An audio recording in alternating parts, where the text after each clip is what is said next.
People. Que pasa, sakpa, say what they do. Now the first thing that is popping in the news is the event as it pertains to Mokafest that was held in the grill. And people, this happened over the weekend. And people, we saw that there was all sorts of controversy and drama. However, people, when I spoke about that incident, I also said that there are other places in Jamaica, notably Margaritaville, Ocho Rios, Montego Bay, and the Grill, that the same thing occurs every weekend. So people, I am going to let you take a listen, take a look to a video showing the difference with the people at Margaritaville in Montego Bay versus what happened in Clarendon that same day. So people, take a listen, take a look, and then I'll talk about the incident as it pertains to Mokafest in the Grill.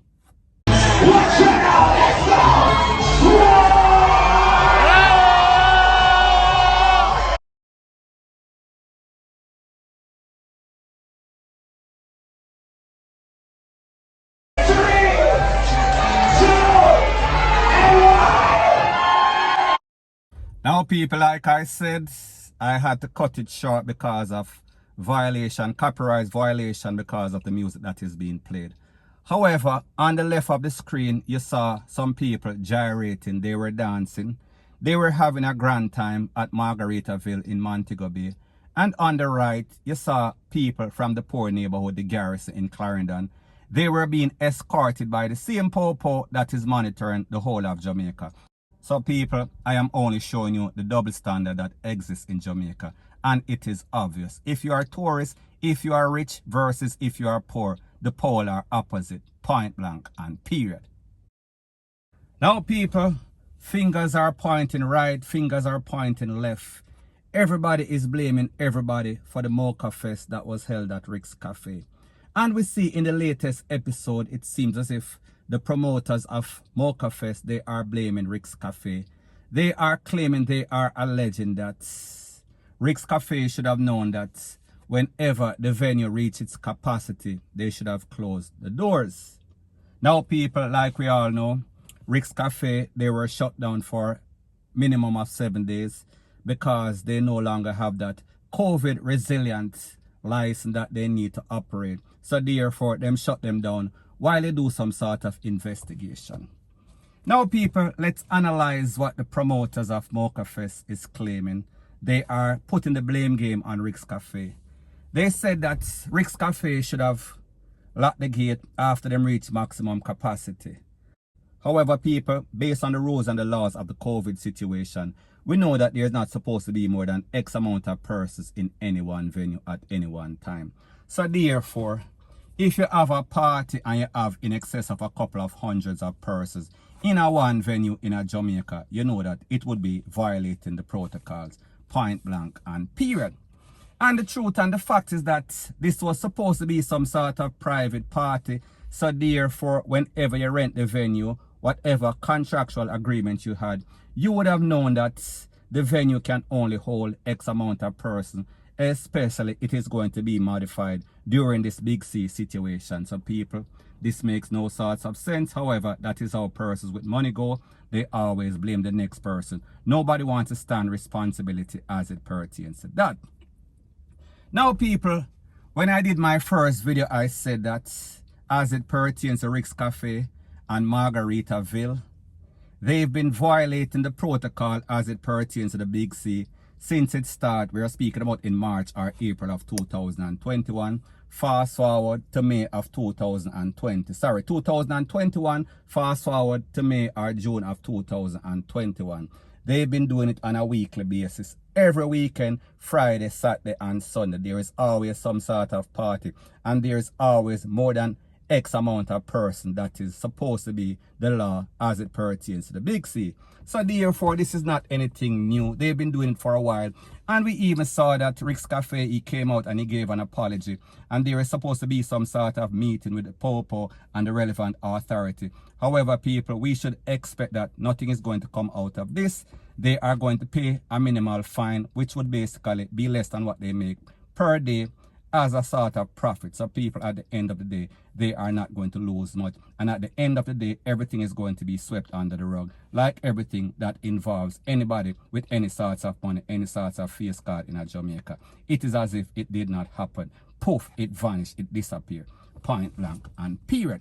Now people, the latest thing is that all of the hotels that were supposed to have the remaining events as it pertains to Mokafest, they have cancelled everything due to the pressure, due to the backlash and people that is expected. So people, the moral of the story is that this is the last that I would expect to hear from this event, and more than likely, this is the last that the promoters, Rick's Cafe and the relevant authorities want to hear. They want it to disappear. Point blank and period. So anyways, people, that is my views on the whole thing as it pertains to that. And like I say, it is just my views and opinion. It is not the gospel. Your views and opinion can be respectfully different from mine. But let me know what you think in the comment section. Bless up. Now, before I move to the next part of my video, please subscribe to my next channel. It is called Jamaica Dancehall Source, and I've started uploading videos, news items on that channel, and I'll be pinning the link to that channel in the description of this video. Also, please subscribe to this channel, and when you subscribe, please press the notification bell and also press all in the option. Now, the next thing that is popping in the news, it is called karma. Now people, karma always seems to sneak up on you when you least expect it. And I am speaking specifically of a case of a man that is called Joe Grind. And people know he is not the Joe Grind that we hear about that is always taking set in a squaddy life, in a the soldier them life, in a other person's life. No people, this is just his pet name, is OC, is AKA. He is from Farm Pen. Now based on the information, based on evidence, based on valid information, it is said that about 2 years ago, the same man that you see pictured here, he took away his own brother because he have some sort of aggression problem, because of some sort of argument, and people 2 years later, karma caught up to him and they took him out based on the same thing because he took away his own brother. So people, it only shows you, if you live by the GUN, you will also be gone by it. If you live foul, you will also die, FOUL, point blank and period. So people, at the end of the day, he lived his life on the run. He lived his life taking advantage, disrespecting people, taking out other persons, innocent people for petty stuff, and people, just like that, his life, it was lost in a petty way, point blank and period. So anyways, people, that is my views on the whole thing as it pertains to that. And like I say, it is just my views and opinion. It is not the gospel. Your views and opinion can be respectfully different from mine. But let me know what you think in the comment section. Bless up.